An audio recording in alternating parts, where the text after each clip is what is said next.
Shalom dan damai di hati. Puji syukur kepada Tuhan Yesus Kristus yang memperkenankan kita semua berjumpa lagi dalam Renungan Harian Keluarga Jemaat Geni Maranatha Pastaten edisi Senin 22 Desember 2025. Menikmati rasa syukur dengan beribadah kepada Tuhan, lawatan Tuhan di dalam firman-Nya yang kiranya akan memberkati kita semua untuk mengawali hari ini dalam tugas dan pekerjaan kita. Maka sebelum kita membaca dan merenungkan firman Tuhan dalam Alkitab, mari kita berdoa. Bapa, kami bersyukur kepadamu di saat ini, sebab Engkau berkenan atas kehidupan kami semua. Engkau yang telah menganugerahkan kami kehidupan, maka hidup itu juga pun terus kami syukuri di tengah-tengah keterpanggilan kami sebagai umat yang percaya untuk terus membuka hati kami, dibangun, dibentuk di dalam kebenaran firman-Mu, sehingga semakin bertambah nyata bahwa iman kami semakin bertumbuh, berbuah pada kebenaran di dalam Kristus Tuhan yang adalah sumber keselamatan kami. Berkati kami semua, berkati setiap hati kami yang rindu untuk diberkati dalam firman-Mu. Ini doa kami Bapa, kami bersyukur dan kami percaya hanya di dalam nama Tuhan kami Yesus Kristus. Amin. Jemaat yang diberkati dan dikasihi oleh Tuhan kita Yesus Kristus, bacaan firman Tuhan hari ini yang memberkati kita semua dalam kitab Injil Lukas pasalnya yang pertama ayatnya yang ke-48. Firman Tuhan berkata demikian, sebab ia telah memperhatikan kerendahan hambanya, sesungguhnya mulai dari sekarang segala keturunan akan menyebut aku berbahagia. Demikianlah firman Tuhan hari ini, tema yang diangkat kerendahan hati membawa kebahagiaan sejati. Saudara-saudara jemaat yang diberkati dan dikasihi oleh Tuhan Yesus Kristus, setiap orang tanpa memandang latar belakang atau status merindukan kebahagiaan dan berusaha meraih kebahagiaan dalam berbagai aspek kehidupan. Hari ini kita berbahagia karena secara nasional merayakan Hari Ibu, untuk menghormati dan mengasihi para ibu yang telah memberikan begitu banyak cinta, pengorbanan, dan juga perhatian dalam hidup kita. Ibu adalah pemberian Tuhan Allah yang sangat berharga, bijaksana dan berakhlak mulia. Diberi tugas mulia untuk melahirkan, membesarkan, bahkan juga mendidik anak menjadi pribadi yang takut akan Tuhan. Dalam kasih dan pengorbanannya kita melihat cerminan kasih Tuhan Allah. Jemaat yang diberkati dan dikasihi oleh Tuhan Yesus Kristus, dalam pembacaan Alkitab hari ini kita membaca ucapan Maria, sesungguhnya mulai dari sekarang segala keturunan akan menyebut aku berbahagia. Siapa Maria? Maria adalah seorang perempuan muda yang sederhana, tidak berambisi, tidak memiliki status sosial yang terpandang. Di zaman Maria, perempuan seringkali dilihat hanya sebagai kasta atau golongan kedua setelah kaum laki-laki. Bahkan perempuan sering dilihat sebagai objek semata. Maria adalah perempuan yang rendah hati, tulus dan taat pada kehendak Tuhan Allah. Ia menyebut dirinya sebagai hamba Tuhan dalam kitab Lukas pasalnya yang pertama ayat 38. Dengan menyebut dirinya sebagai hamba Tuhan, Maria menunjukkan sikap penyerahan diri secara total kepada kehendak-Nya. Maria melihat dirinya sebagai milik Tuhan Allah sepenuhnya, bukan sebagai pribadi yang berhak menuntut. Nah, jemaat yang diberkati dan dikasihi oleh Tuhan Yesus Kristus, pengakuan ini menunjukkan sikap rendah hati dan ketaatan total kepada kehendak Tuhan Allah. Kerendahan hati dan juga ketaatan pada kehendak Tuhan Allah, inilah yang membuat Maria dipilihnya untuk tugas yang luar biasa, mengandung dan melahirkan Sang Mesias seperti yang disampaikan malaikat Gabriel. Kerendahan hati yang dinyatakan Maria bukan sekedar sikap merendahkan diri, tetapi mengakui kebesaran Tuhan Allah dan ketergantungannya yang begitu besar kepada Tuhan. Dan disebutkan segala keturunan akan menyebutnya berbahagia.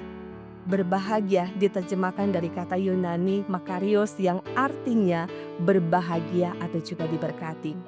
Saudara, kebahagiaan di sini bukan kebahagiaan duniawi, melainkan sukacita karena menerima kasih karunia Tuhan Allah. Jadi Maria disebut berbahagia karena ketaatan dan penyerahan dirinya kepada kehendak Tuhan Allah. Itulah kebahagiaan sejati di mana kebahagiaan sejati datang dari hubungan yang benar dengannya, bukan dari keadaan duniawi. Saudara yang diberkati dan dikasihi oleh Tuhan Yesus Kristus, firman Tuhan hari ini mengajarkan kita bahwa kebahagiaan sejati tidak akan pernah ditemukan dalam hal-hal yang sifatnya duniawi seperti kekayaan materi dan juga ketenaran, jabatan, atau pada pencapaian duniawi. Tetapi pada hubungan kita dengan Tuhan Allah dalam kerendahan hati dan juga ketaatan untuk melakukan kehendak-Nya. Nah, ketika kita merasa tidak cukup baik atau tidak layak, ingatlah bahwa Tuhan Allah melihat hati kita. Kerendahan hati kita dapat membawa berkat yang luar biasa sebab Tuhan Allah memperhatikan dan memberkati mereka yang rendah hati. Karena itu, berhentilah menjadi pribadi yang tinggi hati alias sombong dan jauhilah sikap angkuh. Jika kita hidup dalam kerendahan hati dan kesetiaan kepada Tuhan Allah, pasti kita akan menemukan kebahagiaan yang sejati. Tuhan Yesus Kristus memberkati kita semua dan biarlah Dia terus dipermuliakan dalam kehidupan kita sekalian. Amin. Mari kita berdoa. Bapa, terima kasih untuk segenap kehidupan kami yang telah Engkau tebus di dalam Kristus Tuhan kami. Biarlah kami belajar tentang bagaimana menjadi umat yang rendah hati, bagaikan Maria menyambut kedatangan-Mu di tengah-tengah dunia ini, lewat kelahiran Yesus Kristus menjadi putra pendamaian untuk setiap dosa kami. Biarlah sifat kerendahan hati itu juga pun melekat dalam kehidupan kami, untuk kiranya dalam segenap kehidupan yang kami jalani, kami terus mau mengakui tentang Engkau Allah yang luar biasa bekerja dalam kehidupan kami, yang tetap mengasihi, memberkati, dan selalu hadir untuk menolong kami dan seisi keluarga kami. Terima kasih Bapa untuk firman-Mu hari ini. Biarlah di dalam firman ini kami terus belajar untuk memahami tentang kehendak-Mu. Kami akan disebut berbahagia, bukan kami punya segalanya dalam nikmat duniawi, tetapi ketika kami memiliki Engkau Tuhan Yesus dalam kehidupan kami sebagai sumber kekuatan kami yang terus memelihara dan memberkati kami. Biarlah kesungguhan hati kami untuk terus hidup dalam ketaatan, kesetiaan, melakukan kehendak-Mu, membuktikan bahwa hari hidup kami sebagai umat Tuhan adalah memiliki sifat kerendahan hati yang mau tunduk pada kehendak-Mu dan melakukan apapun yang Engkau kehendaki dalam kehidupan ini.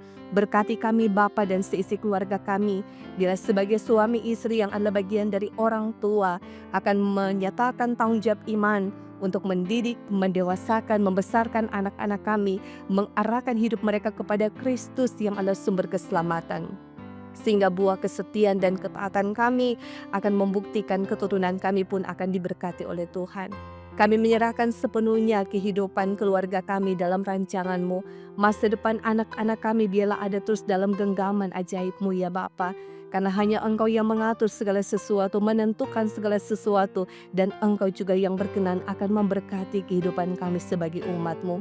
Kami percaya gereja-Mu yang terus mewartakan Injil kebenaran akan terus diberkati melalui hamba-hamba-Mu, baik sebagai diaken, penatua, guru agama, dan pendeta yang Kau percayakan untuk melayani, mengabdikan hidup di lingkup pelayanan gereja Masehi Injil Minahasa. Berkenan memberkati juga pelayanan di aras sinode, aras wilayah, aras jemaat, dalam kehidupan bersama, dalam komitmen untuk melayani Tuhan dengan sungguh-sungguh. Sehingga kami percaya gereja-Mu semakin besar untuk memberitakan kebesaran Allah di tengah-tengah dunia ini. Karena kami percaya kami punya Allah yang besar, yang selalu hadir memberkati persekutuan gereja-Mu di tengah-tengah dunia ini. Engkau berkenan menyatakan segala kasih-Mu di tengah-tengah kehidupan segenap orang percaya. Manakala dalam persekutuan kami beribadah saat ini, ada saudara-saudara kami yang bergumul dalam keadaan sakit, baik yang sementara dirawat di rumah sakit ataupun yang sementara dirawat di rumah mereka masing-masing. Ya Bapa, letakkanlah damai-Mu di dalam hati mereka, supaya sakit apapun yang mereka derita tidak akan merampas sukacita dan kebahagiaan mereka untuk percaya dan meyakini kuasa-Mu yang ajaib. Kiranya akan berkenan memulihkan keadaan hidup mereka dengan iman dan pengharapan mereka yang tidak pernah jemu-jemu untuk menaikkan doa dan harapan yang terbaik. Tuhan Yesus jamah dan Tuhan Yesus pulihkan. Sambil kami juga mengingat hari ini ada jemaat-Mu yang merasakan syukur karena merayakan hari ulang tahun kelahiran, bahkan berbahagia di usia pernikahan. Tuhan Yesus berkati, umur panjang teralami, kebahagiaan dalam rumah tangga boleh dirasakan. Bila semua untuk kemuliaan bagi nama-Mu, nama-Mu yang pantas dan layak untuk kami tinggikan dan kami muliakan. Sambil kami berdoa di momen spesial hari ini, ketika sementara merayakan Hari Ibu, biarlah setiap ibu yang melahirkan atau ibu yang menjalankan tanggung jawab sebagai ibu rumah tangga, memberkatilah mereka semua ya Tuhan di dalam anugerah-Mu. Sehingga tentu dalam kehidupan bersama untuk menjalankan tugas tanggung jawab sebagai seorang ibu, manakala juga menjalankan tugas sebagai seorang istri dalam keluarga, biarlah hikmat di dalam Tuhan, Tuhan akan tambah-tambahkan senantiasa. Sambil kami juga doakan bangsa dan negara kami, pemerintah diberkati oleh Tuhan. Bapa, kami mohon biarlah di sepanjang hari ini akan kami jalani berkat kasih sayang Tuhan, berkat penyertaan-Mu boleh menyertai kami dan seisi keluarga kami. Biarlah jemaat Gemi Maranatha Pastaten, tim multimedia, semua pelayan Tuhan yang melayani jemaat-Mu ini diberkatilah di dalam Engkau. Maka ini doa kami Bapa, ini pengharapan hidup kami yang kami mau persembahkan dalam nama Tuhan Yesus Kristus yang adalah Tuhan dan Juru Selamat kehidupan kami yang hidup. Amin. Saudara yang diberkati dan dikasih oleh Tuhan Yesus Kristus, demikianlah kita semua diberkati di hari ini. Biarlah firman Tuhan boleh memberkati kita semua, kita jadi berkat, jadi alat kesaksian Tuhan. Tuhan memberkati kita semua dan seisi keluarga kita. Shalom dan damai di hati.